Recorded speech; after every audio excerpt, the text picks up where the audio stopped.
And for those of you that attended the first session back in February, you would have received login details to the eLearning Indaba platform, where you could access the session recordings, and there were lots of other useful tips and tricks in there as well. And if you log into the platform again, you'll see that session 2 is available now as well.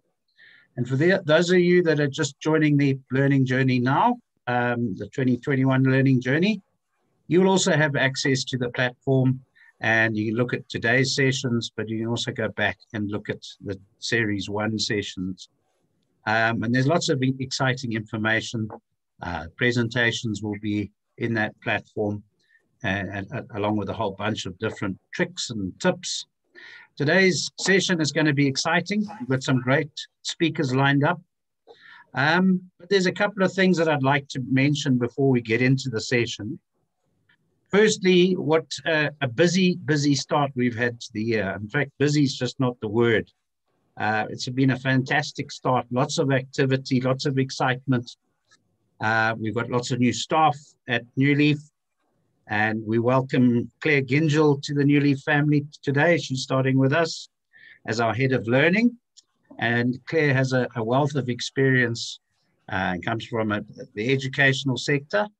And she's going to make sure that she's going to be keeping us pedagogically aligned, let's call it that. Also, a warm welcome to Carmen Pretorius, who has fantastic management skills and keeps Mike and I on track. It's great to have you guys on board and to be part of the team. Other good news today is that New Leaf has been appointed as the South African representatives of the Learning and Performance Institute. Those of you that attended the first session would remember that we had Michael Strawbridge from the Learning and Performance Institute as one of our speakers. And I think that really this is fantastic news for the local learning and development industry. You know, the LPI really gives us the chance to strive for perfection.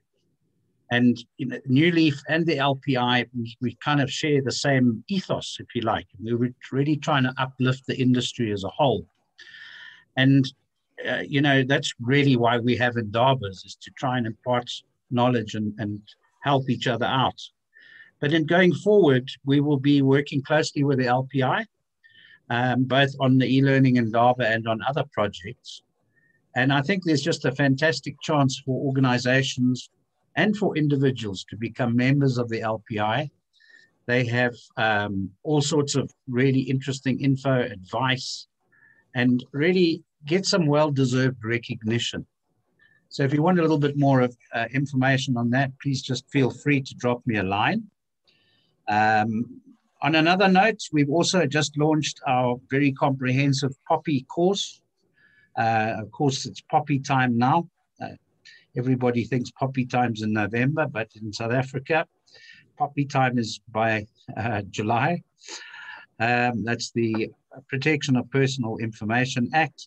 And that course has been authored by our compliance partner, Bianca Neethling, who until recently was employed by one of the country's top banks as head of compliance. So it really is a top quality course. And that's available to individuals through either the New Leaf Academy or to companies through your own LMS. Or if you're a customer of ours and have the New Spring platform, then of course, lots of discounts there for you. So if you're interested in that, please again, drop us a mail. Sales at New Leaf Tech or Carmen or Paul, whoever it might be. The other thing that's rather exciting is the fact that we are launching our eLearning Indaba Awards this year, and you'll see how to enter into those awards. This is great for learning and development individuals, or great for L&D teams. Enter as an individual or a team. All we need is a 5-minute video of your learning journey, and that those awards are going to be internationally judged this year. And really, we're looking for, I guess, what's the best outcome? But it's concept, it's design, it's user experience. And I think, you know, really it's a chance to showpiece your work, and hopefully get some really good recognition as well. So just dip into the platform. You'll see how to enter into the competition there. Great prizes. I think the first prize is a trip to the Kruger National Park, which is pretty fantastic. And then just finally, before we get into the session, I just wanted to say that our door is always open. And it's lovely to see you guys all here joining the session today.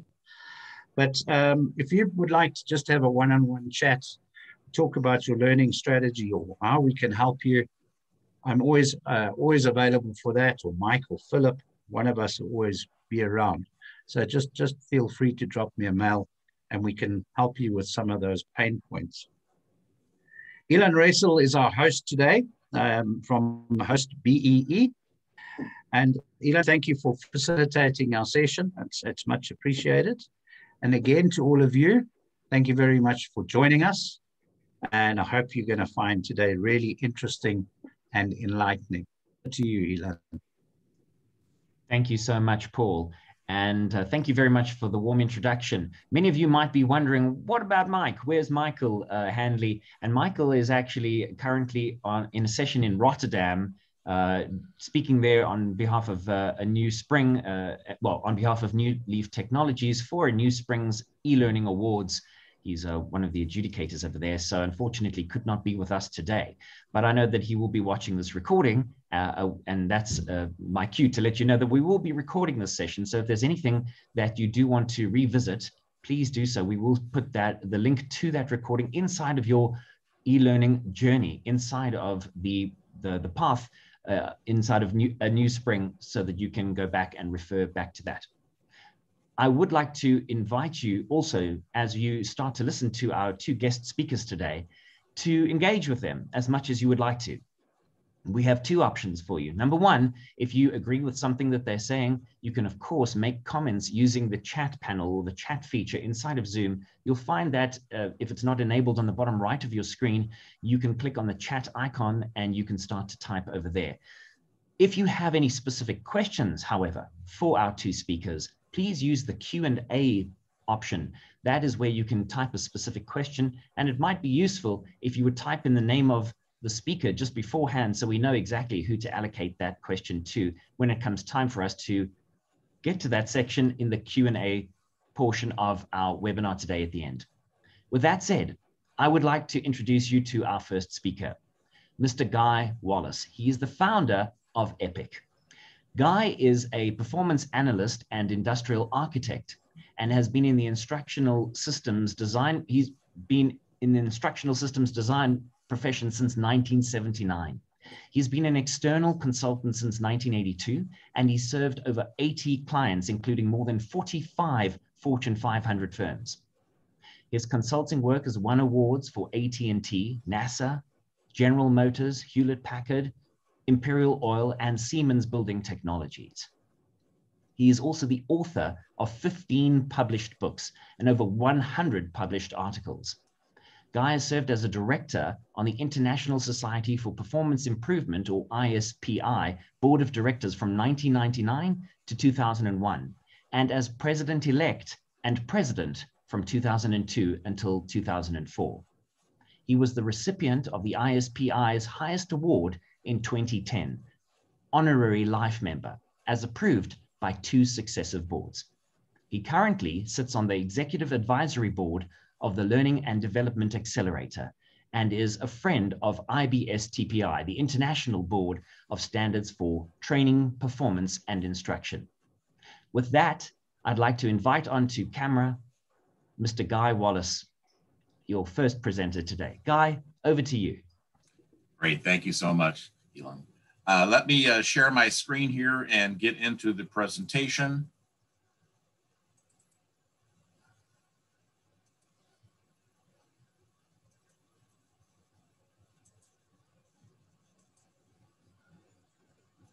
Let's see here, my apologies.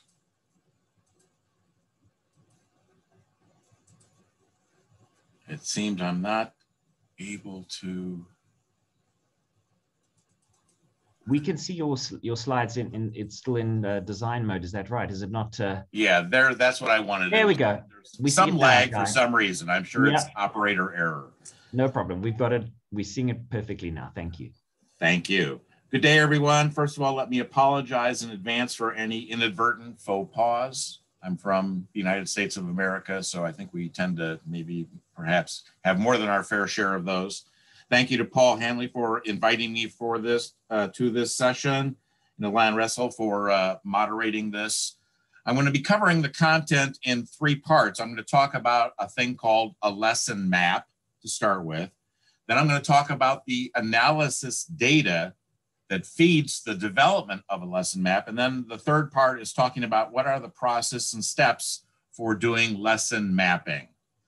Now, in the blue box there, it says leveraging your master performers and other subject matter experts to design authentic instruction for transfer and impact for high stakes performance. So I'll get into a little bit about that, but generally when I'm gathering analysis data to do lesson mapping, and when I'm actually doing lesson mapping, I'm working with a team, a group of master performers and perhaps other subject matter experts, because maybe the master performers don't know something in depth that's necessary to teach people coming into a new job, or for incumbents when their world has changed, when their performance requirements have changed.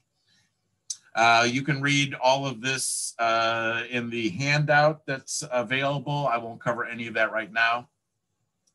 What's important is to begin with the end in mind. And the end in mind to me is always performance competence. And this is my definition. I'm not sure about everybody's screen size, so my apologies for reading this to you, but performance competence is the ability to perform tasks to produce outputs to stakeholder requirements. And that requires we need to understand who are the stakeholders for any set of performance within the scope of whatever we're doing. What are the outputs that the performers are to produce, and how do you know a good one from a bad one? So what are the requirements? And what are the tasks?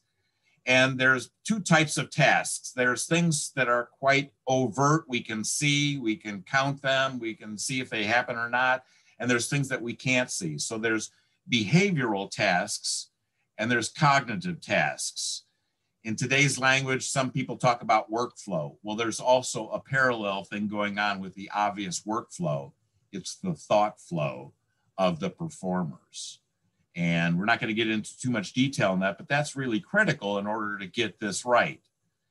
So what's important also is that if we develop instruction or learning that addresses the performance competence requires, we need to make sure that it actually is going to transfer back to the job and that will have positive performance impact.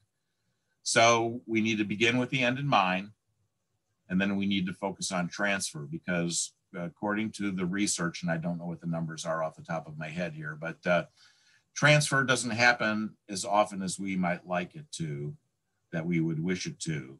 It just doesn't happen for a number of reasons. And I'm going to be kind of harping on that, repeating that message throughout this presentation. Another key point in the background here is that just because somebody from instructional systems design or instructional design or learning experience design can uncover a valid learning need, in my mind, does not warrant meeting that need. There's a return on investment to be considered, I think, and I think we need to be very open to option number 1, leaving some things that need to be learned to informal or social learning needs. And that type of social is unstructured social, because we can structure social learning as well. But when I started off in the training business in 1979, the people that I went to work for, their intent was to try to do as much instruction through standalone job aids, also called guidance, also called quick reference guides. Nowadays, it's called performance support or workflow learning. But sometimes, depending on the target audience and their prior knowledge, their current knowledge, sometimes we can just give them guidance through a job aid and they'll be able to go perform. And that's most effective and most efficient ways to approach this. So that's option 2. Despite the fact that the first training job I had where my bosses were intending to do just standalone job aids, our clients hated the idea. So we simply began to embed job aids into training to meet the performer's needs, the learner's needs for guidance, so they wouldn't have to memorize everything because that's impossible. And we met the needs of our clients who wanted to see more traditional kinds of training happening and not just this distribution of job aids, which back in 1979, of course, was all paper-based. Option 4, we need to reserve training, various types of training. It could for memorization when the performance context, when the job itself demands a memorized response. Sometimes the job demands a memorized response. There's no time for referencing, but other times the job allows for a referenced response. And we find that out through analysis. And of course, if sometimes it's okay for a reference response, but at other times it requires a memorized response, well, then that's an issue. That means we need to provide training and perhaps spaced learning to keep it ever fresh in the minds, in the skill set of the performers, so we can hone critical skills and they can be committed to memory. And so that's my little framework for thinking about, when I do analysis, what should the result be? Should I just let that go and let people learn that informally? And that's okay because the performance stakes are not high. It's not critical. It's not life-threatening. It's not going to be extremely costly if Guy learns through trial and error on the job. But there's other times when trial and error learning is not appropriate at all. This is the lesson map from 1990 in a project that I did for Illinois Bell. And that's not important other than for those of you who may want to look at the history of this. Again, I'm not sure that's important, but I've been doing this since 1990. This soon became the format then after that. Now I say here that I've done several dozen projects, which isn't really a lot. And my staff back in the day when I had a staff, they did dozens and dozens more. My role as a consultant in instructional systems design has been to do curriculum architecture design, which is a higher level than this mechanism here, this lesson mapping, because it architects the entire system of instruction, and then based on priority needs, you would go build or buy content. Well, this is my approach here, this lesson mapping to building instructional content. Now there's 3 major columns on this: information, demonstration, and application, and I call those info, demo, and APO. And so that's the key thing here, is that what we want to do is provide the learners who are really performers the information necessary. Then we want to show them what that looks like, either as it's going to be practiced in the classroom environment or virtually, or what it looks like out there in the real world, depending on who they are. If they're new hires, they may not know what the performance looks like in the real world, but if they're incumbents, then in fact, they do know what that looks like. And that's part of what the instructors do, is to help them with that. And then the APO is practice with feedback. And when I get into talk about APOs, I think about application exercises as coming in at 4 tiers, 4 levels. The first one is what I call easy peasy. Very, very easy, non-threatening, gets people into the flow of what's the practice all about. If there's forms to fill out, if there's questions to ask, it allows them to do that in a very simple version. The next level of APO is what I would call difficult. And that begins to introduce what's called desirable difficulties. This is authentic. This is what you'll find out in the job. Everything isn't as easy as 1, 2, 3, A, B, C. So we introduce some difficulties. The next level, then the third level of APO, is darn difficult.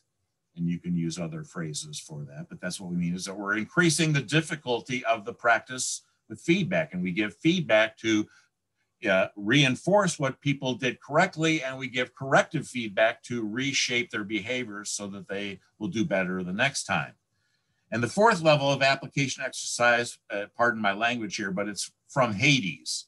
So it's hellacious. It's the worst case scenario that the performer might find themselves out in the job environment, in the real world, and we're trying to prepare them for that. But we've eased them into that by doing easy peasy, then difficult, then darn difficult, and then the application exercises from Hades, if you will. Sorry if that language offends you. Now, the lesson map is at the heart of my ISD methods at what's typically known as the ADDIE level, where you're developing instructional content, learning experience content. I start off with different kinds of maps. This is it's a small print up in the top left there. It says event map of lessons. It's like looking at a map of Africa. You'd see the countries of Africa. In the United States, you'd see the states of the United States. So in the center there, 2 through 8 are the chunks of content. Those are the lessons that this event map of lessons is going to address. And so for every one of those 2 through 8, those 7 boxes, if you will, in the middle of that example, get what's known as a lesson map with the information, demonstration, and application exercises.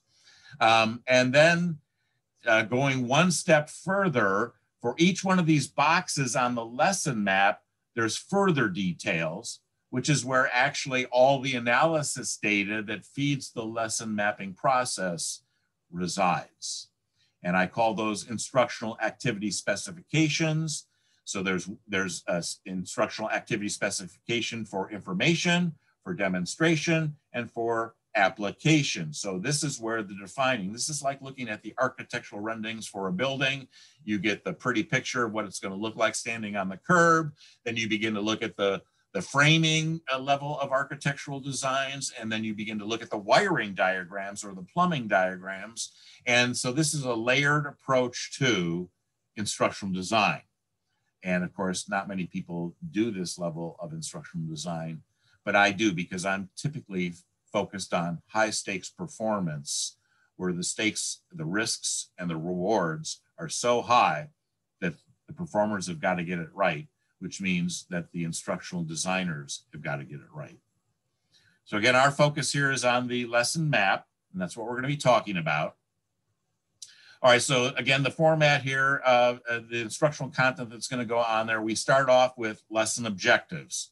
So, we need to know what it is we're trying to achieve, and there's 2 levels of objectives, and I'll talk about those in a little bit.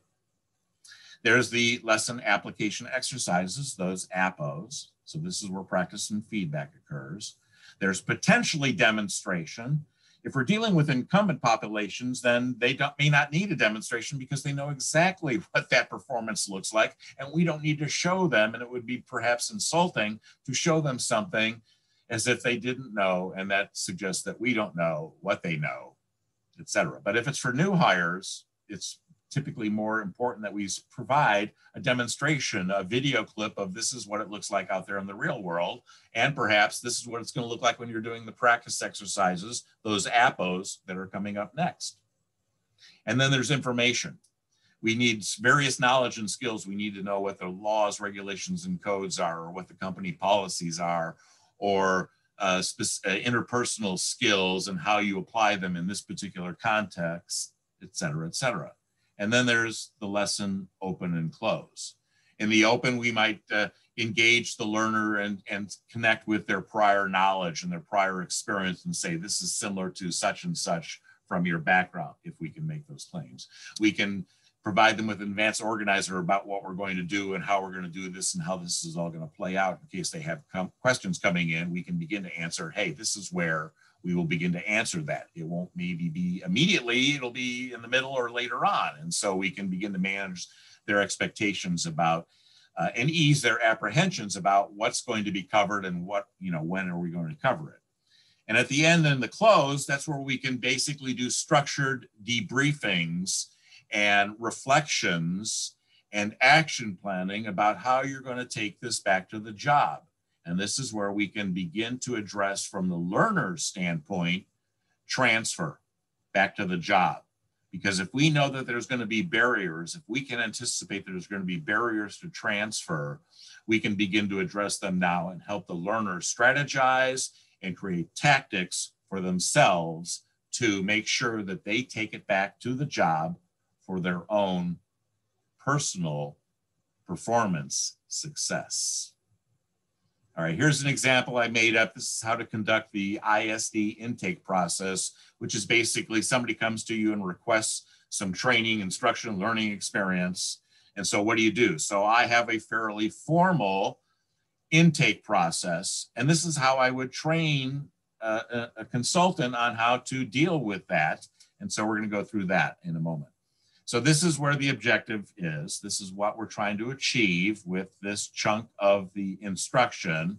Here are the application exercises. You see there's 4 of them there, and they are easy peasy, difficult, darn difficult, and from Hades.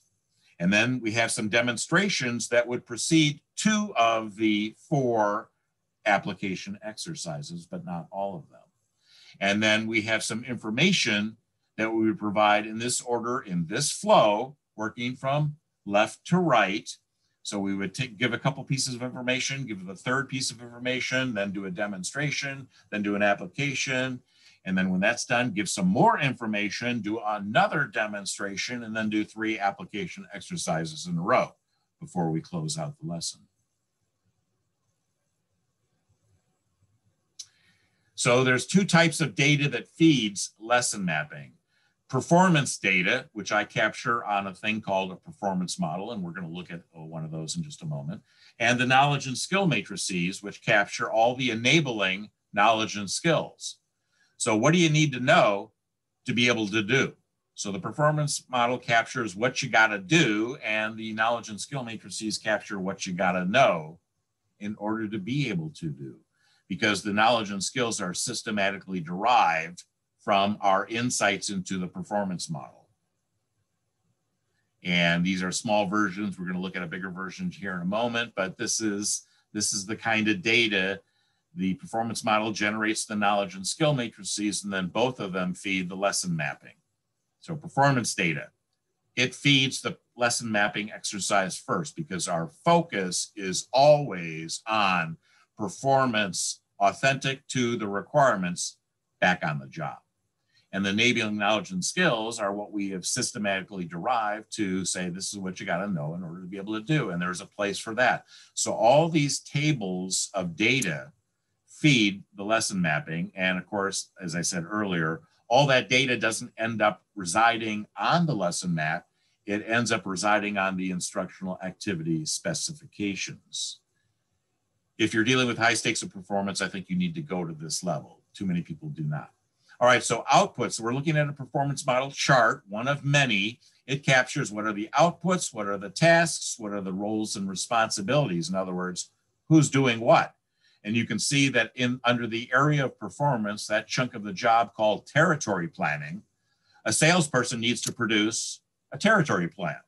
And the key measures for that territory plan, how do we know a good one from a bad one, are listed there. And I've made up this example. This is based off of real work that I did back in the 1980s. And so don't nitpick at the wording and something's missing. It very easily could be. I just wanted to have some sort of an illustrative example here for you.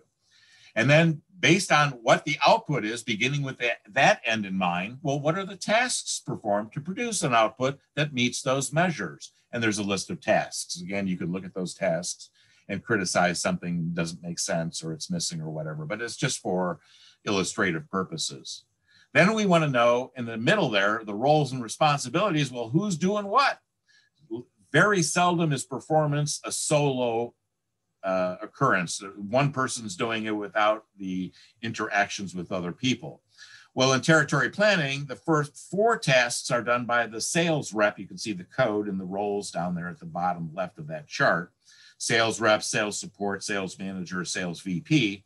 Well, the salesperson is doing everything except at the end, they're doing a review with the sales manager. And of course, the sales manager is involved in that with the sales representative. So that really constitutes ideal performance. And if I'm working with master performers, either in a group to generate this data, or I'm dealing with them one-on-one and capturing everything that they tell me, and I create the performance model chart myself and then review it with them, Theoretically, because they're master performers, not just any performer, but master performers, the top of the top, the people we want everybody else to emulate, well, then we've captured as best we can ideal performance. This is the job. This is what you got to produce. This is what you've got to do that. Here's who you're working with. But then Guy always asks this question: what are the typical performance gaps for the non-master performers? Where are they missing the performance? Where are the gaps in their performance? And what are the probable causes? Now, I could have said root cause, but I don't ask why 5 times in every one of these performance gaps to figure out what it is. I don't have time if I'm doing this, especially in a group meeting. And so I'm just trying to get off the tops of the heads of the master performers and other subject matter experts, why is this performance gap? And they'll tell me, and I've got a couple of examples there. And then I want to know what cause type it is. And I'm asking that cause type question, and you can see the code down there at the bottom. There's deficiency of the process. The process hasn't been designed to actually work. We have a process, but maybe it's an old process, or we don't have a process, or we do have a process, but nobody's adhering to it. And so there could be all sorts of issues with the process itself. It's not designed to produce worthy outputs. But master performers, they figured that out a long time ago, and they do something different. And they've created their own process, despite whatever the company may provide performers as guidance for doing the job. So that could be an issue if it was a standard operating procedure governed by regulatory agencies and master performers are doing something different. Well, that's an issue, and that's a management decision to get involved here and help clean that up. But if the master performers tell you that their mastery is due to the fact that they don't follow the process, the prescribed process, they do something different, well, then that's an opportunity to change the process and to teach new people and other people the process that actually works. So then there's also deficiencies of the environmental supports. Maybe the master performers know that some data is bad, so they don't use it. Some tools are to be avoided, and you go look for the sharpest saw in the tool shed, and you don't go after any saw. So they've known how to discriminate and make decisions about the environment, but perhaps the environment isn't conducive to the performance requirements, but master performers have figured out how to deal with that. And there's also deficiencies of knowledge and skill. The non-master performers, well, they just don't know what the master performers know. And of course, that's what instruction is intended to address. And there's deficiencies of the individual attributes and values, which would include their physical capabilities, their intellectual capabilities, their psychological capabilities. Because if you're in sales and you have to go 27 sales calls before you make a sale, that's a lot of rejection. And not everybody can deal with that. And so we may have the round peg in the square hole or vice versa. And we needed to do a better job of recruiting and selecting people before we train them for the job. So there's all these issues and causes. And when clients have asked me, Guy, why do you collect all of this data, including that performance gap data? I tell them when we train people, we need to teach them how to do performance ideally. But we also have to prepare them for the performance gaps out there, the barriers to ideal performance. Master performers have figured that out. So we want to provide the new people that we're training, what are the strategies and tactics of the master performers to anticipate and avoid barriers in the first place? And if those barriers were unavoidable, how do you recover quickly with the least damage in the second place? The wisdom of the master performers, the voice of the master performers is critical when we're doing and addressing high stakes performance. So that's ideal performance on the left, and that's performance gaps on the right. This is different than process mapping, which might show you the outputs and the tasks and whose swim lane it's in, but that doesn't easily show, as the performance model chart does, what are those gaps lined up by the gaps are typically generated because I ask for this output, which measures aren't met and why? And that's how I get the performance gap data. So when we're looking at something that's a large scope, like looking at the whole job rather than just something like territory planning, if I was assigned territory planning, I wouldn't do what this chart on the left is. That's a performance model areas of performance chart. This divides up the entire job in this case, into 7 chunks.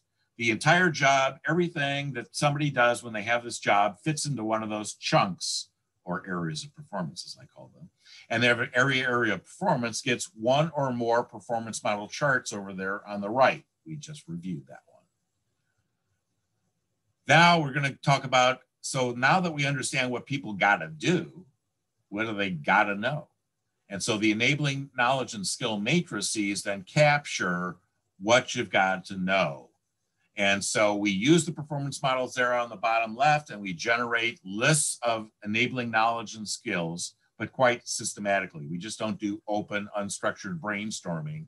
This is very much structured brainstorming. And I use, but not every time, these 17 categories of enabling knowledge and skills as I try to systematically tease out what do you got to know to be able to do. So if I'm looking at territory planning, I'm asking the question about, well, what company policies and procedures and practices and guidelines must you comply with when you're doing that job, that performance, producing those outputs? And then I ask, what are the laws, regulations, codes, agreements, and contracts that we must comply with? Are there industry standards? Yes or no? We list those. Internal organizations and resources that you use? Yes or no, and we list those. And external organizations, and what do you need to know about the marketplace and our products and services and competitors' products and services? What process knowledge, records and reports, materials and supplies, et cetera, you can read the rest of the list.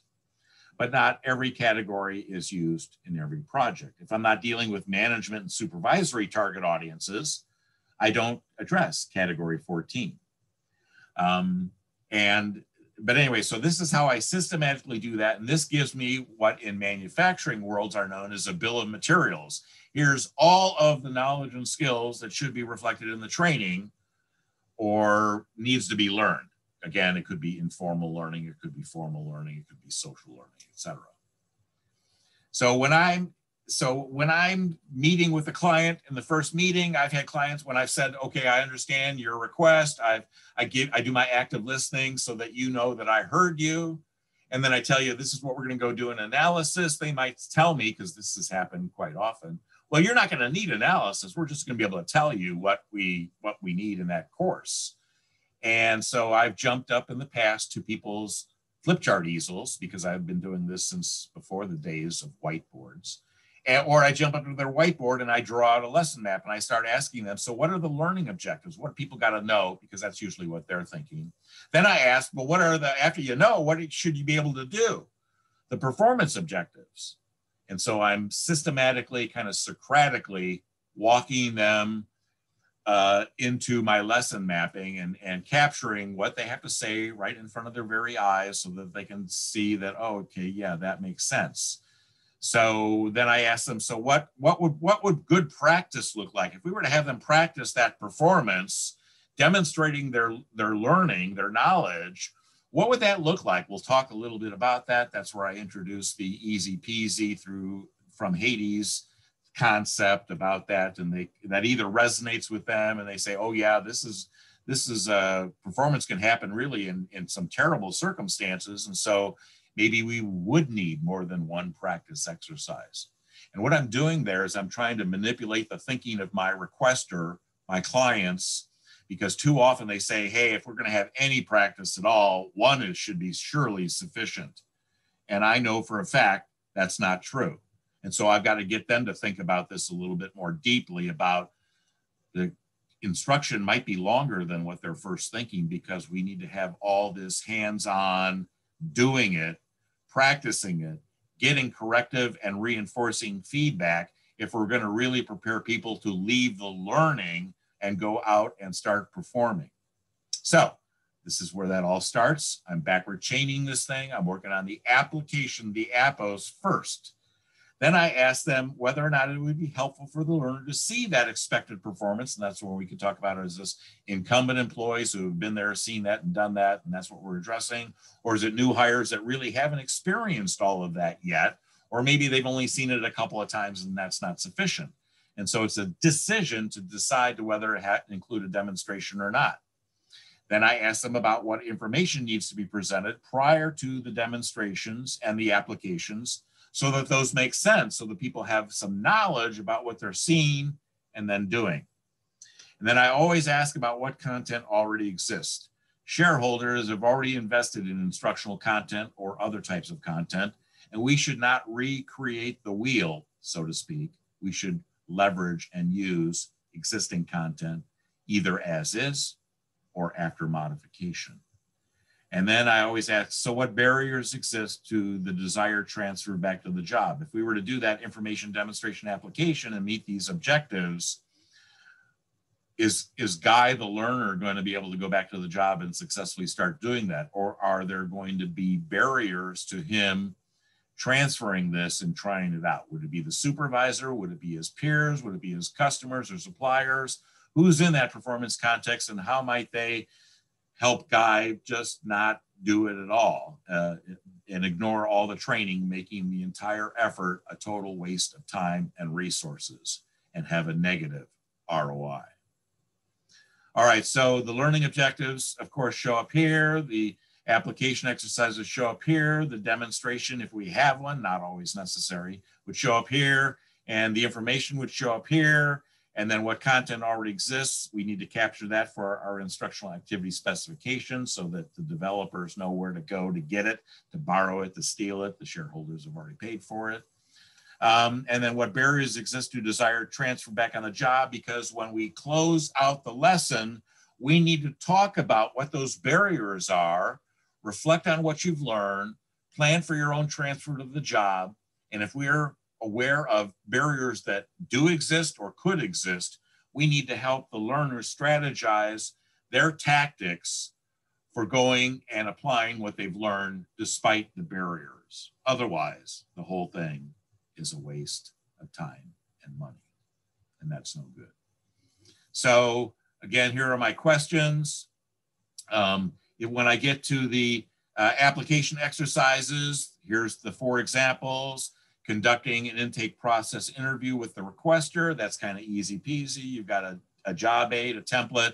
You ask the questions on the job aid and you write down the answers or you type them in. And the next one is then a follow-up interview with the stakeholders. This is a little bit more difficult because you're asking them the same questions, but you're also then checking in and saying, the first person I talked to said A and B and C, and you didn't mention that. And do you think A, B, and C is important? And they may say yes or no, or give you a different spin on it. And that makes it a little bit trickier because now you're not just collecting information without comparing and contrasting it to what you've heard before. And the third exercise is actually doing that where you've already talked to 3 or 4 people and you're talking to the 4th and 5th and 6th person, and now it's even more complicated. And the worst case scenario from Hades down there at the bottom is that you're conducting the interview with the clients and stakeholders without the interview guide. Your job aid isn't available to you. They caught you by surprise and now you have to do this without that. Can you? Is that important that somebody should be able to do that? I think so, but that's not necessarily true in every performance context for instructional systems designer. So we ask, do we need to do a demonstration of that before we ask people to participate in the application exercises? Yes or no is the answer. These 2 have it. In my example, what information? We have all those knowledge and skill matrices. Where does that information go? We can frame it in terms of where that's going to go in the information column. And then we can talk about what content already exists and capture that information for the activity spec. And we can talk about the barriers that exist to desired transfer, because of course we want to put that in the close minimally. Okay. There is a YouTube video. I've done this session here a couple of times before. So there's a 64-minute video on YouTube and that you can get. And there's plenty of blog posts and lesson maps and lesson mapping on my website. You can search on that kind of data. I have a book from '99, Lean ISD, that gives you all the definitions for all the knowledge and skill categories, talks about the various steps, how to form teams of master performers and other subject matter experts, et cetera, et cetera. It's all there from '99, and it's available as a Kindle or a paperback, but it's also available as a free PDF on my website. So you can download the 410 pages yourself and print it out, or just get the paperback because I think it's cheap enough, or however you want to do it. So I've made this available to everybody. Now, what did I do during COVID? I wrote another book, my 15th book, and published it last November. And it goes into the greatest amount of detail in what I've just covered. But it's for sale, it's not for free. So, but anyway, there's the URL at Amazon for that if you're so interested in that. My thing is about performance competence. I don't love learning like many people in the field profess. I love performance competence, and that's what it's all about in my view. My company is EPIC, that stands for Enterprise Process Performance Improvement Consultancy. And you can feel free to email me any questions that are left unanswered from today. We're going to be handling those at the end of this hour and a half. And you can send me an email to do that. You can visit my website and look at all the resources that I have for you. And with that, I will turn this back over to Ilan. Can you take over? Yes, indeed. Thank you very much, Guy. And as Guy has mentioned there on the screen, please feel free to reach out to him if there is anything in terms of questions that you feel that were not answered today. We do, of course, have that question and answer session a little bit after our next speaker, who I'm going to introduce you to in just a moment. But what I would like to encourage you to do is put your questions down now. You can use the Q&A portion of Zoom to type in any questions that you may have, and Guy will stay on for the Q&A session a little bit later, and then he will be able to answer those for you. If any of you have any other comments, as Marilise has done in the chat, please put them into the chat on the bottom right of your screen. At this point in time, I'd like to introduce you to our second speaker, Mr. Mehdi Tunsi. He's the Senior Regional Director for OpenSesame.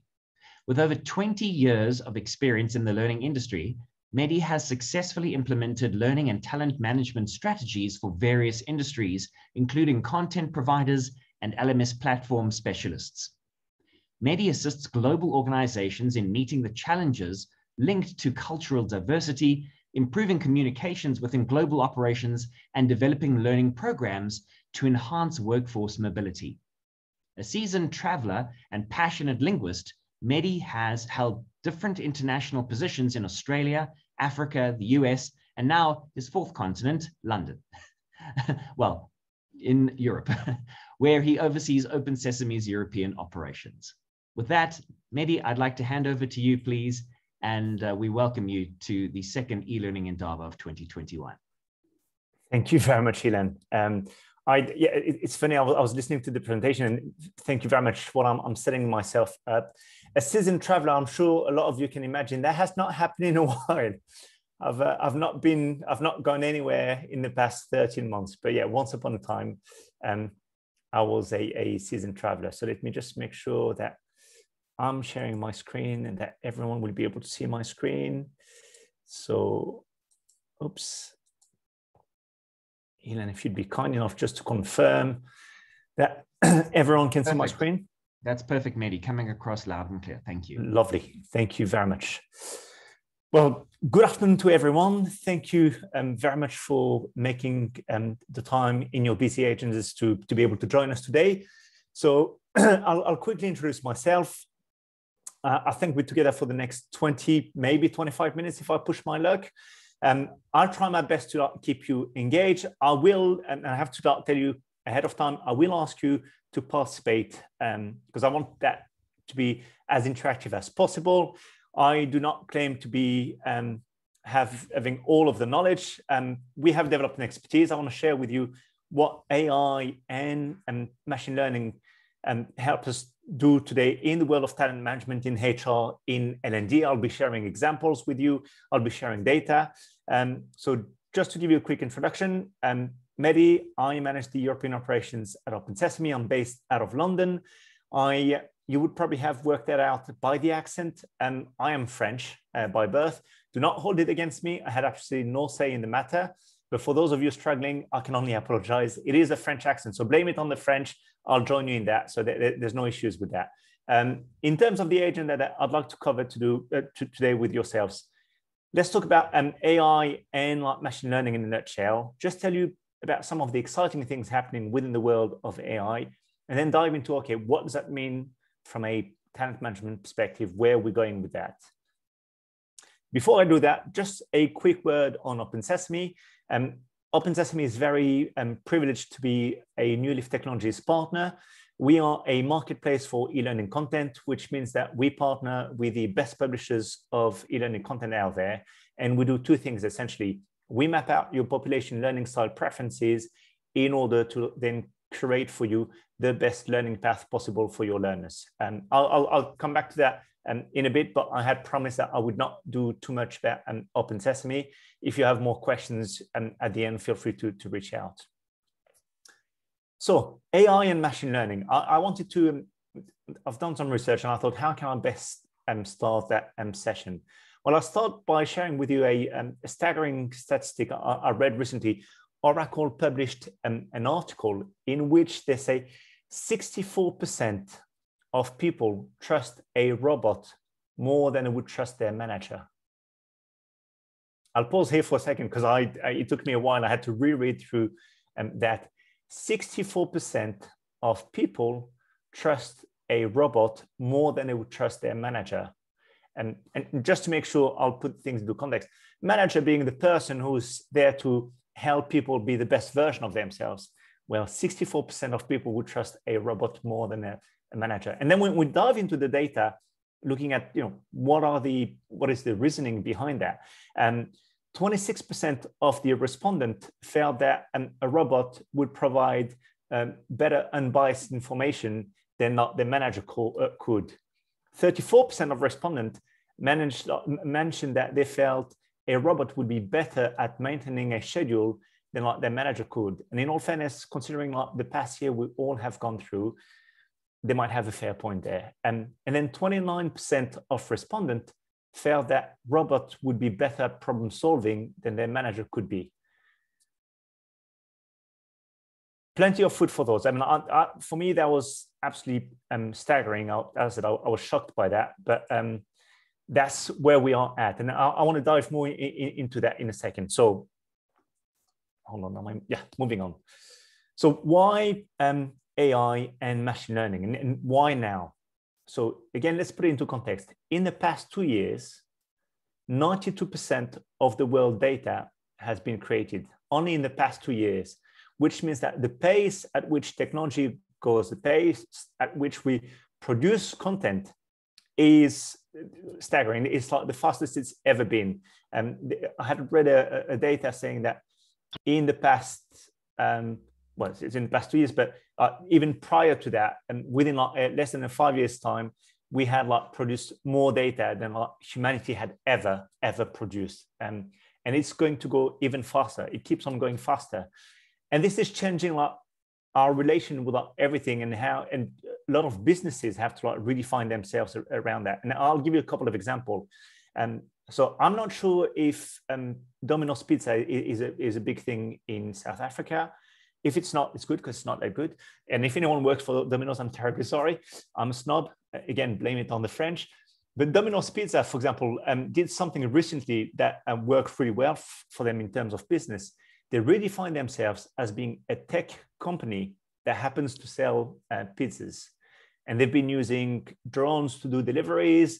They've been using all kinds of technologies to be able to anticipate and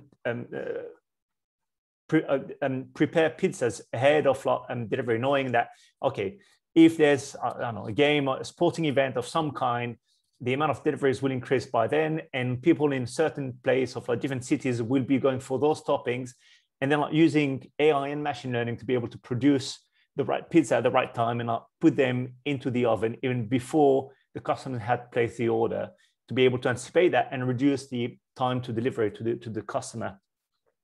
Another example of where companies have reinvented themselves because of that shift we're going through is Porsche. So Porsche, the German car manufacturer, not cheap cars, I shall add.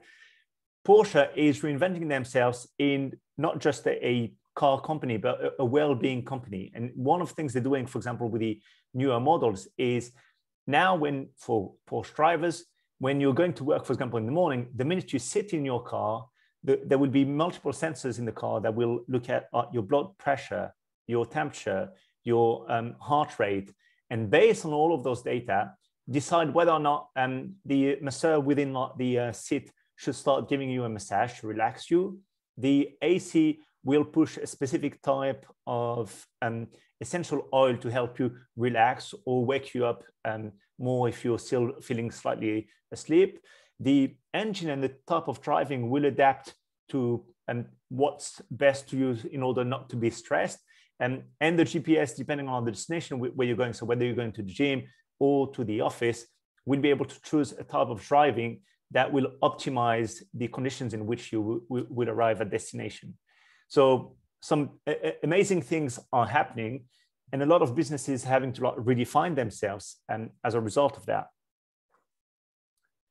So let's start with maybe the definitions. What do we mean by AI or artificial intelligence? Essentially, it's like any device or system that perceives its environment and takes action to maximize its chance of successfully achieving its goals. So they are, and you'll see them in, we'll talk about highly complicated AI examples and how AI is used to do really amazing things, but there are more simple ways of using AI. And I'd like to put you, the audience, at contribution. So let me share my screen. Hold on. So read through that, and I'll give you a minute or so, and please use the chat to tell me if you know what this AI application is for. Hopefully, some of you will be able to recognize it. Just read through the instructions, and that's a very basic algorithm, AI algorithm, to do something that you should all be very familiar with. Or maybe it's just me because I'm still very close to my childhood, or I feel very close to my childhood. So I'll allow myself to jump into the chat. And no, it's not checkers, Sandra, but you're not far out. Nought and crosses, we call it tic-tac-toe. I say we, the French don't call it tic-tac-toe, the English call it tic-tac-toe, but that's exactly what it is. So well done, Claire. No, it's not Minecraft, way too complicated. It is tic-tac-toe called nought and crosses. So, try and line like 3 in a row, whether you have crosses or circles. That's exactly what it is. And that's an example of a basic algorithm to be able to develop that game. Now, the next definition is around machine learning. So machine learning is actually a subset of AI. It is those algorithms whose performance will improve as they are exposed to more and more data. So you know how recently or in the past few years, there's been a lot of talk around big data and what we do with big data. Well, all of that data is there to be able to fuel those algorithms. So those algorithms just improve themselves over time. An example of that is Netflix. So I would assume most people would be familiar with Netflix. And some of you might have noticed that when you're on Netflix, depending on which TV show you're looking at, the image changes. And that changes on a constant basis because what Netflix does, they use machine learning and algorithms and AI to be able to see which images viewers will react to the most, depending on where they are. And then based on that, be able to push certain TV shows and see how you react to those TV shows. And so same show, Stranger Things here, 9 different images for that show, just to be able to measure and see how people would react to that at any given time. Another good example of how AI has crept itself into our everyday life is those devices. So whether you have an Alexa, a Google Home, Siri, and at home, in the early days, they were using just machine learning and to try and be able to learn. But now they are far more advanced, where you can control everything from the AC to having your coffee prepared at a certain time of the day based on when you wake up, having the lights, the blinds in or out, depending on what you prefer, reminding you of meetings, telling you about the temperature, reminding you to take an umbrella if you're going out. And they're learning more and more from users as we use them on a daily basis. And up until probably like a couple of years ago, they were still limited in terms of what they could do. Now, not so much, because now we also have wearables that are often linked to those. And remember, the main end game with those things is really to gather data, to be able to learn from your habit, your behavior, in order to be able to anticipate some of those behavior and what you will be doing. And this one is quite interesting. I don't know if any of you are familiar with it. So those happen to be Amazon. I'm not necessarily a huge Amazon fan. It just happens that, and I was interested in the eco frame, so the pair of glasses. They use actually deep learning, so which is a subset of machine learning, and I'll dive into that in a second. But what they're currently doing is helping visually impaired people be able to be completely autonomous in the outside and completely find their way around the outside, because there's enough data that has been gathered from multiple devices to be able to communicate with a visually impaired person around what's in their way, what's coming in their environment. And that's happening now, which means that within a few years' time, we'll probably see a lot of visually impaired people wearing those kind of devices and walking the streets. So it is going at a staggering pace in how much we can achieve using AI. But then I want to really dive into, having a better understanding of what we mean. So AI is ultimately made of machine learning, which is those algorithms, and deep learning, which is essentially the essence of trying to recreate neurons in the brain and the way the human brain is essentially work, and what we can do with it. Machine learning is very present nowadays in everything I said, like in our private lives, but in business as well. And I'll dive into that in a second. But some of the applications of all of that typically have been around like statistics and like data engineering and like business intelligence, and being able to, not only work out things, but also predict things and where we're going with that. And by the way, none of that is brand new.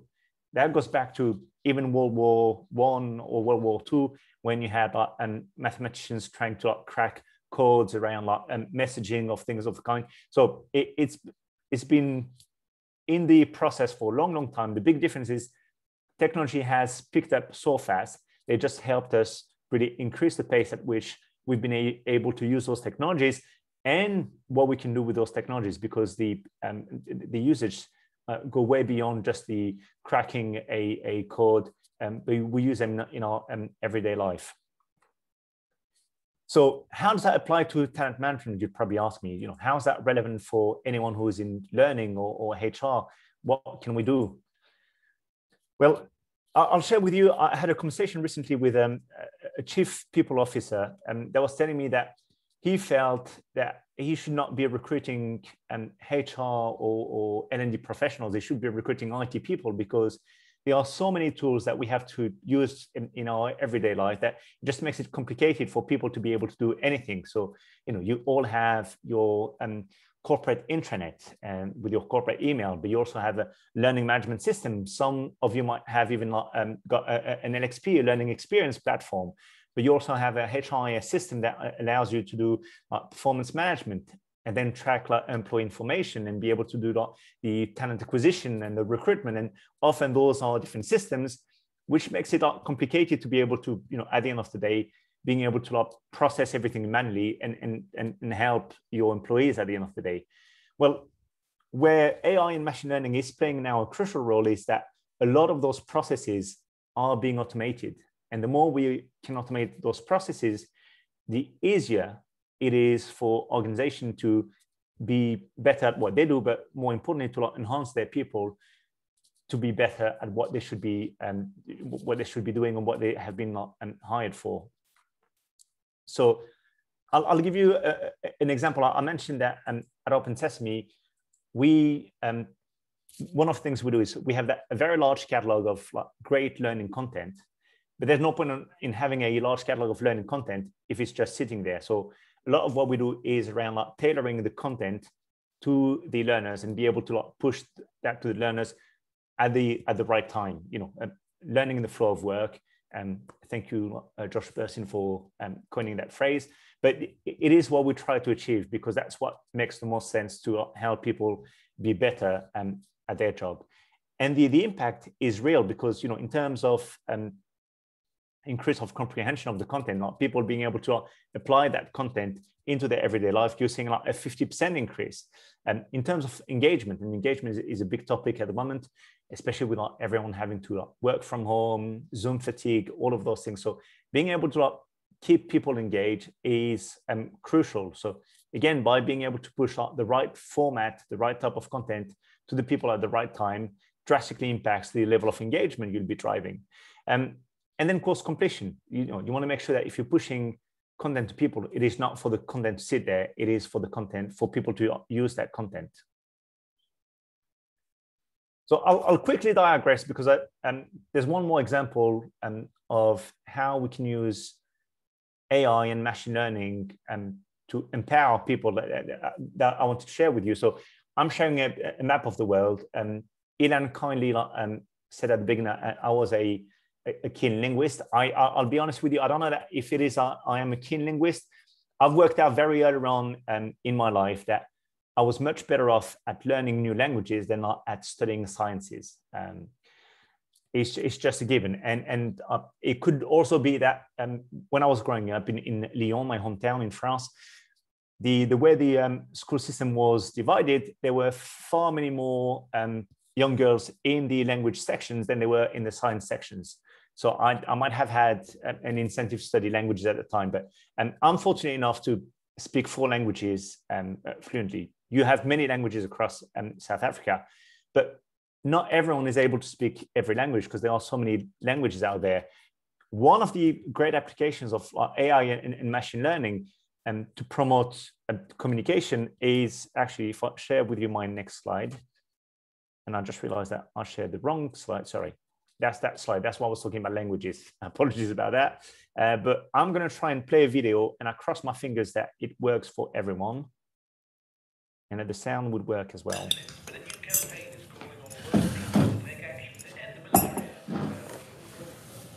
Malaria isn't just any disease.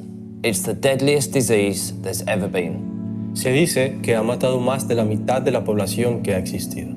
بليون مليون تاع مريض وما زالت تقتل طفلاً كل دقيقتين.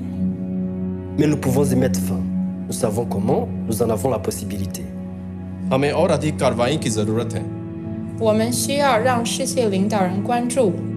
Hivyo tunazindua kampeni ya sauti. Òun lè bá wa rí òpin malaria. Speak up and say, malaria must die. One voice can be powerful, but all of our voices together, then they will have to listen. Malaria must die, so millions can live. So I've shared that with you because that's a great example of AI being applied to really empower people, in this case, empower that message around like malaria. But the thing I wanted to highlight is really how the use of multiple languages and the lip synchronization really makes it look like, let's be honest, David Beckham is a football player, which means that, you know, his command of the English language in itself might be slightly limited. So it's not likely that he speaks all of those languages. But with AI, we can not only create videos like that, but now you have devices that literally you plug into your ear and allow you to communicate with anyone in any language, and you'll speak your native language. The person will hear through the device what you said in their native language. They'll reply in their native language, and then you can listen to them speak in your native language. So it has a tremendous impact. Now, how do we apply that to learning, to talent management? So I'll share with you a concrete example and a challenge that we had at OpenSesame and how we used machine learning to be able to address that. So let's see, here we go. So our challenge was fairly simple. Our work is around creating content and being able to offer the best created lists or learning path, if you will, to our customers to better suit their needs and match what their learners were doing. The challenge is, as our customer base was growing, that was very hard for us to do that at scale. I mean, there's so many people you can hire that will have that expertise in being able to do that. And that's, you know, and as we dived into it, and so looking at some of the content we had, typically we ask our customers to review content, and based on their review of the different learning styles we offer, we can create a mapping of what their learning style preferences would be, and then we can map that out against specific competencies and skills in order to create those learning paths. Now, to make matters worse, within the same organization, the same department, you would probably have often you'll come across two people that will tell you that the same course, one would think that course is great, the other person is going to say, oh no, I hate that course is not a good fit for me. So there's no one size fits all, where, you know, each person is different, and people would have different opinion of the same content. So what we've done in order to address that, we've created what we call smart lists. And smart lists are really a good example of machine learning and the right algorithm at use. So what that means, what that entails really was to identify similar customers. So being able to identify what other people within that same space are doing, what do they like? Then being able to find courses that have been liked by those people. And by the way, what we've done is not unique to OpenSesame. It's you will recognize your Netflix, your Spotify. It's not a unique process. That machine learning approach is very similar to many organizations. And then it was a case of finding courses that were similar and liked by the same customers, so that we have that commonality, and then build a curriculum that will match that. But the beauty of it, and that's why the algorithms are so powerful, is they keep on learning as we go along. So for us, it is almost a recurring process where, as learners use courses, as organizations use courses, they create smart lists. We learn from also the level of engagement they have with those lists. How much time have they spent in the courses? How have they rated the courses? And based on, and what company are they from? What industry? What specific job role? Then to be able to redefine and constantly reoffer or re-suggest new courses or new learning paths that will be even more tailored to the requirements of those customers. So smart lists, in a nutshell, it is really about creating that ideal learning path for the customer based on what their learners want, but also based on the competencies or the skills that they need to acquire to do their job better.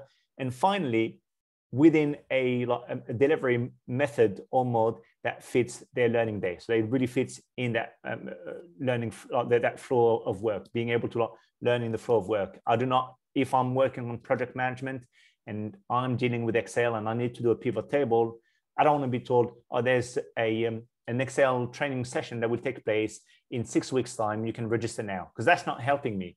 What I want to be able to do is get a 5 minutes course to the point that explains this is how I use a pivot table, so I can carry on working on my project without being interrupted. And I think that's also where AI and machine learning has been helping a great deal, is in making sure that we do not have that break anymore of the workflow, where it used to be I'm working and then I have to stop working to go and do some learning, and then I have to come back to the flow of work, which again is counterintuitive. Is really being able to embed both together so that we end up with a more productive workforce. I'm looking at the time and I'm nearing the end of my session. So two final thoughts, if you allow me. Machine learning is not scary. It's not Terminator, I should say. So the good news is you're not going to have Arnie turning up near where you live looking for Sarah Connor. I don't know if we have any Sarahs today, but so that's not what it is. However, and I want people to take that with a pinch of salt. I want to share with you one last very interesting example of machine learning and AI versus what I call the human interaction, which for me is essential to any learning, or if you're in the business of people, if you're in human resources, it is about people. So allow me to share that with you. So for those of you familiar with the NFL, the National Football League, so that's the American Football League, for the past 15 or almost 20 years, they have been actually using data. They're a highly data-driven organization to be able to draft players into different clubs or teams. And the way they do that is they have a whole set of KPI that they keep on kids from literally from high school, looking at their average pace, how far they jump, how many goals they score, but a whole set of data where they keep track of how kids are progressing. And because they've been doing it for many years, on average, they're really good at being able to predict who's going to be doing well and who's going to be drafted in a bigger team versus who's not likely to be drafted in a bigger team. Well, a few years ago, there was a case of a kid where the coach kept on saying, that kid is really good. But the data was saying, nah, that kid is just average. He's not going to make it. And the coach kept on pushing. And at every step where they do a review, same thing would happen. The data would tell you that someone who's average, the likelihood is that person will remain average. And the coach was adamant, no, I'm telling you, this kid is something else. But the data was saying opposite. When it came time for drafting kids, that kid was third, I think, in the pecking order. So clearly not top of the crop. But the other two people that were supposed to be drafted before him had, I can't remember if it was injury or whatever. And that kid got drafted. And the coach kept on saying, please do not, and he insisted with the team that drafted him at the time, saying, please do not look at the data. I'm telling you, this kid is different. Now, that kid is called Tom Brady, which is the highest ever awarded American football player in the whole history of the game. He's won 6 Super Bowls. No one has ever done that before. In fact, even if you look at any American sports, before that you had Michael Jordan that had won 5 NBA titles, and he was the greatest of all times. Well, Tom Brady has won 6 now Super Bowls. No one has ever done that. And he's the player or the sports figure that has the most title under his belt. Yet the data kept on saying it's not that. The difference was that you had that human interaction, I suppose, and that coach being able to recognize that, well, the data might say that. However, I'm seeing something that the data is not able to perceive. So I'll leave you with that thought that AI is great. AI and machine learning. It's not Terminator. It's not going to lead to the machine taking over, and I guarantee you that. But it needs to be used maybe in a blended approach with, and it's probably counterintuitive, so we got gut feeling, but a sixth sense, like the human interactions we all used to. On that note, I shall say thank you very much to everyone. If you have any questions, you've got the wrong email address here. I've given you my colleague's email address. So do not use that email address by all means, but reach out to the New Leaf folks if you have any questions or if I can help in any way, and I'll be more than happy to help and answer any questions anyone has. So, Ilan, back to you, and thank you very much again. Mehdi, thank you so much for your presentation. Mehdi, and I'd like to now move us into the question and answer session. We already have got one question over here that is from Nicholas. I'm going to read it in a moment, but Mehdi, if I may just butt in very quickly, there's something that I heard about artificial intelligence the other day, and maybe you can confirm this, but when you log into certain things and they say, click on all the pictures of traffic lights or on crosswalks, and you have to sort of pick from about 9 different images over there. Apparently, that's us programming the future cars that are going to be driving us around so that they are able to determine whether it's a crosswalk or a traffic light or a stop sign. Is that correct? And are we actually kind of helping those machines learn so that they can eventually drive us around? Very much so. I mean, every interaction you have is not, we all have one of those devices.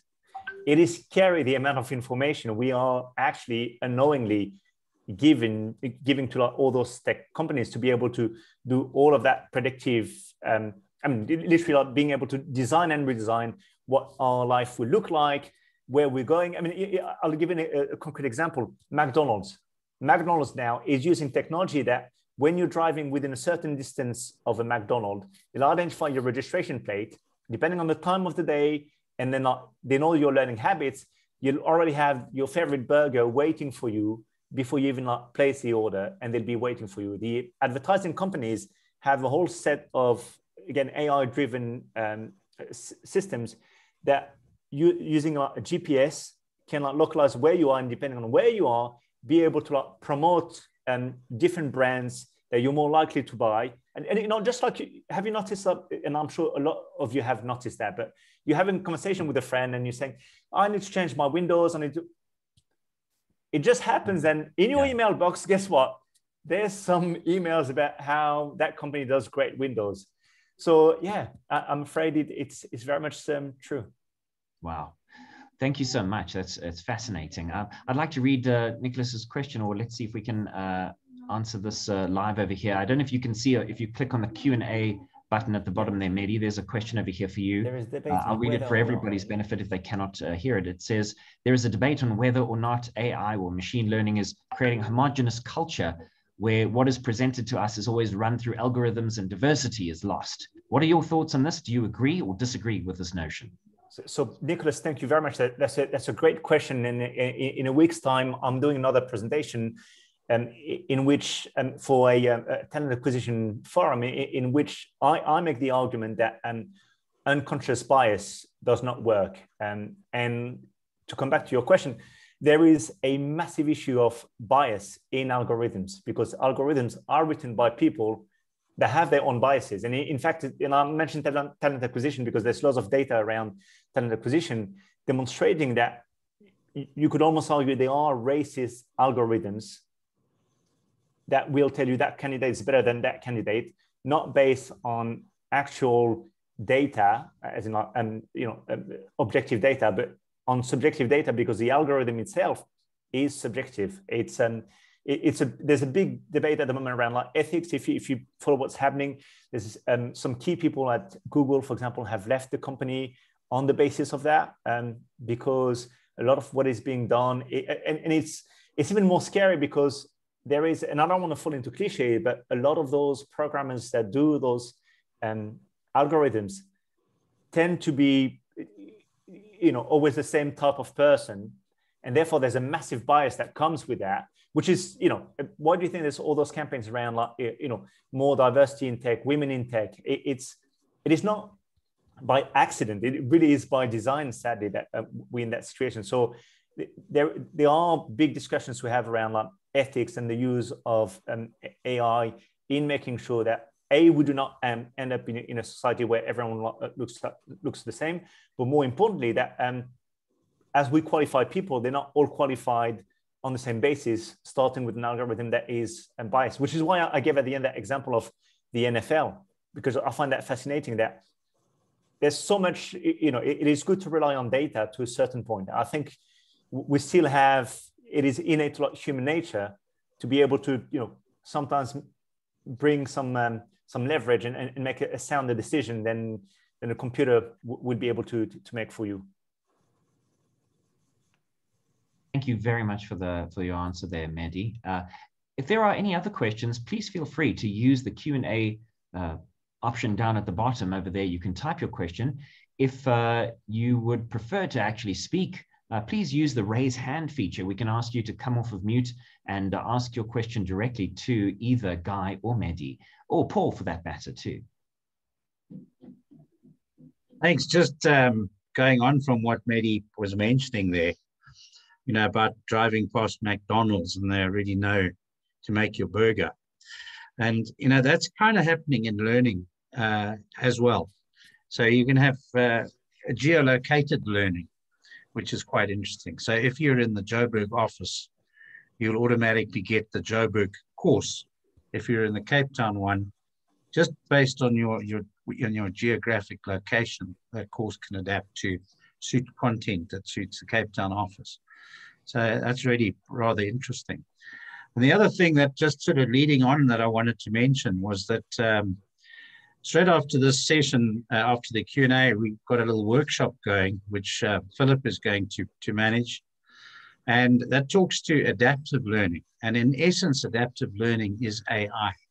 It is the adjusting of content automatically to suit individual knowledge gaps. So for those of you that are interested in and want to see how to apply this practically, please do stay for the next session. I have one question for Guy. And Guy, thank you very much for your presentation. I found it fascinating. And I guess us being in the thick of the LND ID space, it is fascinating. But, you know, one of the things that we see quite a lot of is that learning and development departments are kind of told, especially when it comes to compliance, you know, it has to happen. It's got to be done, and we need this by next week, and there's a new product out there. And there's often a disconnect between what L&D are given and what business expects. And I think that your process there is wonderful because it gets everybody on the same page. It gets the map right up front before we go into the expensive build process and find that it's not right. I just wondered whether you come up with a similar sort of situation in the States, and how do you manage a time factor? So I guess the question is centered on things like compliance. And my perspective, I've been seeing this over the years here, not just with compliance, but too often our instructional content doesn't go the last mile, so to speak, to authentic applications. So what the fix is for compliance training is actually applying it in case studies or some sort of an exercise that's authentic to the learner. So compliance, there's some compliance content that's specific to certain audiences, and there's other compliance content that's applicable to many, many audiences, perhaps all audiences. And that makes it tougher for learning and development. So what I've suggested to my clients, when that's the situation, when their content is applicable to many and they've been given that and they can't turn it into performance-based training, they've got to deal with content topic-based training, that the best thing that they can do is to help the learners craft their own application exercise. Now, the problem with that is that, you know, who's going to give them feedback after they've done their own self-designed exercise? Well, perhaps their supervisor. So one of the strategies that can be used is, here's a template or an approach or two or three. Take one of these, take this content, figure out how you will apply it in your job, and then either do it and show your boss or a peer, or do it and have them observe you doing it, because sometimes all that's really important is the end output, and sometimes it's the process, and other times it's both. So, but we need to help the learner bridge that gap, that last mile, because too often our content is formal and then forces them into informal learning by trial and error or social learning to figure out how to apply that. And if you did that without any guidance, without any feedback, you wouldn't know if you did that correctly or not. You might presume that you did it correctly, but in fact, maybe you broke the compliance regulation, the law, or whatever, but you didn't know that, and you walk away thinking you've successfully mastered that. So that's the issue.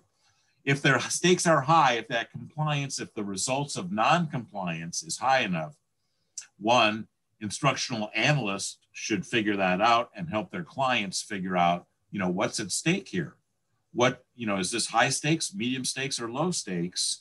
And if it's high stakes, maybe we do need to, for the most critical audiences, take the generic content, so to speak, and bridge that gap to authentic applications and make sure that they are doing it well. If you were working in a nuclear facility, yeah, you would do that. But for most enterprises of any type, they can't do that for everything. And so we need to figure out, you know, maybe we have formal instruction and then structured on-the-job coaching, where we give an expert, somebody who understands what good looks like, what's adequate to the need, and engage them too. So that's part of the blended learning mix that we might need to employ, and give some structure to the person doing that on-the-job coaching. It's not always easy. Thanks, Guy. Thank you. And I know that Mehdi has just sent a message. He has a hard stop. I just want to say thank you to both of you so much. And Mehdi, thank you for joining us. Guy, thank you to you too. My pleasure. Thank you, guys. Happy to be here. Thank you. Bye. I did want to just point one thing out for those of you who have not yet gone to the New Leaf website recently. Please do go there. There is a specific tab there where you can actually learn all about the e-learning Indaba and when our next session is going to be presented. So please do feel free to go to the website, do that, and do visit there, and you will see. In fact, I think I can actually show that to you. Here you go. You can see the eLearning Indaba at the top over there, just to the left of the Get in Touch button over there. You'll see all the information about when the next one is going to be, and that will be communicated to you shortly. So with that, I think we have some chat messages coming over here. Just a number of people saying thank you very much for a very interesting and informative session. And again, this session has been recorded.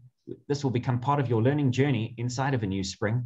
And so for those of you who may even have registered, but for some reason not been able to attend today's live session, we hope that you will enjoy the recorded session. We look forward to seeing you all next time, everybody. Thank you so much for joining us. Sorry, those that want to stay, please do so for the workshop. So we're not kicking you all out. You don't have to leave here. We're going to just stop the recording here. Thank you. Thanks, Paul, for clarifying. All right, so